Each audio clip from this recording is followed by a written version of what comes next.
আজকে ফজরের নামাজের পর আপনাদের ভাইয়াকে নিয়ে আমি এক জায়গায় গিয়েছিলাম। একটু দরকার ছিল। তো এসে দেখি মা নাস্তা বানাচ্ছে। তো তাসফিয়া নাকি পরোটা খেয়ে চলে গিয়েছে। আর আজকে সবার জন্য পরোটা বানাচ্ছে মা। তো পরোটা একটু কমই ভাজা হয়। যেহেতু দহি তাসফিয়া অনেক পছন্দ করে। তো ওদেরকে বানিয়ে দেই। কিন্তু আমরা রুটি খাই। তো তেল ছাড়া খাওয়াই ভালো। তো এটা খেলে অনেক গ্যাস্ট্রিক হয়। কিন্তু বাচ্চারা তো বোঝে না।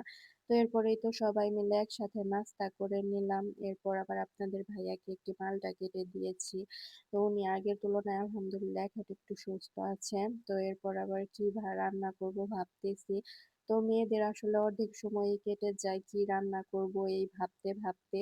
তো এরপর পেঁপে ছিল, তো পেঁপে দিয়ে আর আলু দিয়ে ভাজি করব। আর মা এদিকে কচু এনে দিয়েছে। তো কচু দিয়ে ছোট মাছ দিয়ে রান্না করব, কচু শাক রান্না করব। মাছ ভুনা করব, ডাউল রান্না করব। তো আজকের মেনু এই। এরপরেই তো সবকিছু আমি কেটে বেছে নিচ্ছিলাম। তো কচু কাটতে আমার একদমই ভালো লাগে না। মা থাকলে কেটে দিত। মা আবার বাহিরে কাজ করতেছে। অনেকদিন পর রোদ উঠেছে প্রচুর। তো মা এদিকে খড়িগুলো গুছিয়ে দিচ্ছিল আমাকে। তো এখানে মা আবার খড়ি গুছাচ্ছিল। আর ভাবলাম প্রচুর রোদ উঠেছে, তো মার জন্য একটু শরবত বানাই। তো এই তো আমি রান্নার আগে মাকে শরবত বানিয়ে দিলাম।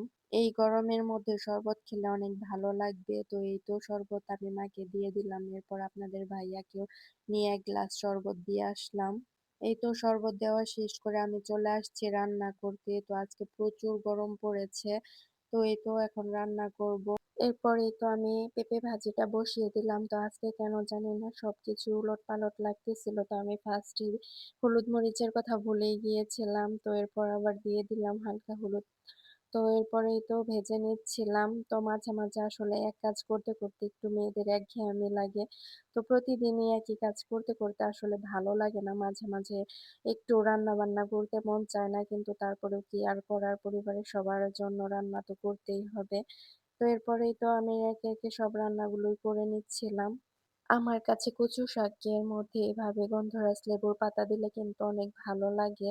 তো আপনারা খান কিনা জানি না, কিন্তু অবশ্যই যারা খাননি এখনো ট্রাই করে দেখতে পারেন। অনেক ভালো লাগবে ইনশাল্লাহ।